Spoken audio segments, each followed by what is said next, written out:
আসসালামু আলাইকুম, কেমন আছেন সবাই?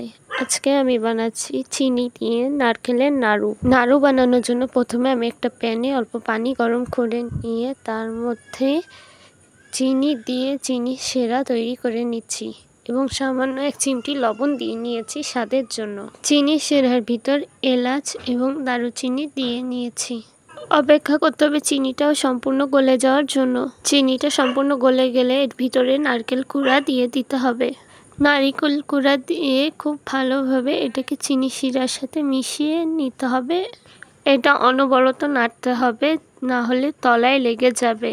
তলায় লেগে গেলে এটা খেতে ভালো লাগবে না। নারকেলটা চিনির সাথে মিশিয়ে খুব ভালোভাবে নাড়াচাড়া করে একটু ভাজা ভাজা করে নিতে হবে। নাড়ু বানানোর জন্য তেলের প্রয়োজন নেই, কারণ নারকেল থেকে অল্প পরিমাণে তেল ছাড়বে। অনবরত নারকেলটা নাড়তে থাকতে হবে। এখানে চিনির পরিবর্তে আপনারা গুড় দিয়েও এটা করতে পারেন।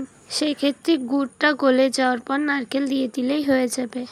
যখন নারকেলটা বেশ ভাজা ভাজা হয়ে যাবে, একটু লালচে হয়ে আসবে, তখন এর ভিতরে চাউলের গুঁড়া দিয়ে দিতে হবে, যাতে খুব সুন্দরভাবে বাইন্ডিং হয় এবং আঠালো একটা ভাব চলে আসে। চাউলের গুঁড়া না দিলে আঠালো হবে না, আর নাড়ুগুলা পাকানো যাবে না। নাড়ু পাকাতে গেলে নাড়ুগুলা ভেঙে ভেঙে যাবে। চাউলের গুঁড়া দিয়ে অনবরত নেড়ে চাউলের গুঁড়া ভালোভাবে মিশে যাওয়ার পর নামিয়ে নিতে হবে। এখানে আমি আর আমার আম্মু দুইজনে মিলে হাতের সাহায্যে নাড়ুগুলা পাকিয়ে নিচ্ছি।